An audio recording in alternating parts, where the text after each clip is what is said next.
Bénissons le Seigneur. Le chapitre 5 de Saint Matthieu se termine sur une parole qui relève de l'irréalisable, d'accord? Vous donc, vous serez parfaits comme votre Père céleste est parfait. Quoi de plus irréalisable? Mais comme a demandé Jean Plia, pourquoi dites-vous que la sainteté c'est difficile? Qui sanctifie? C'est vous ou c'est le Seigneur? Alors c'est difficile pour qui? C'est irréalisable et le Dieu de l'impossible, c'est ça qu'il fait le mieux, vous comprenez? Il peut nous rendre parfaits. Et c'est ça qu'il faut croire si l'on croit au Seigneur. C'est ici qu'il faut avoir de la foi. Celui qui ressuscite les morts, pourquoi ne peut-il pas me rendre parfait? Celui qui vient vivre en moi, pourquoi ne peut-il pas me rendre parfait? Celui qui se donne en nourriture pour me nourrir, qu'est-ce qui est trop beau, trop difficile pour lui? Alors, être parfait, dans ce passage de Matthieu 5, à la fin du chapitre 5, a pour pointe l'amour des ennemis. Aimez vos ennemis. Alors, il n'est déjà pas facile d'aimer sincèrement ceux qui nous font du bien.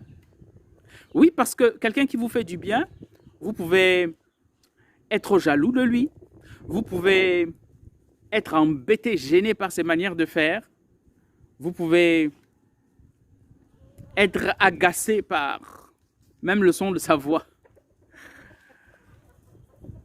Écoutez, qu'en est-il de celui qui vous fait du mal? Si même celui qui vous fait du bien peut vous taper sur le système. Alors, quand on voit notre fragilité, on comprend premièrement que même faire du bien à ceux qui nous aiment, ce que même les païens font, et quand on le fait, on n'a pas, dit le Seigneur, à s'attendre à un traitement de faveur. Les païens n'en font-ils pas autant? Même faire du bien à ceux qui nous font du bien, c'est un don de Dieu. Nous n'en sommes pas capables de nous-mêmes. Alors, le nœud pour ce qu'on appelle réussite, c'est-à-dire vivre en conformité avec la grâce qui nous a été donnée, avec la volonté de Dieu, le nœud, c'est: est-ce que je fais les choses de moi-même ou je les laisse entre les mains de Dieu? Est-ce que je veux tout faire bouger, tout soulever à la force de mon poignet, ou est-ce que je laisse le Seigneur déployer en moi sa puissance? En réalité, c'est cela.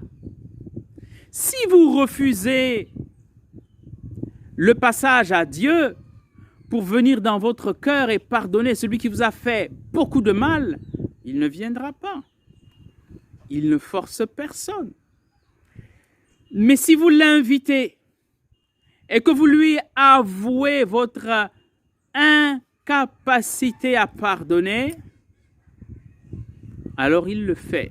Celui qui dit que la lumière soit et la lumière fut, il le fait.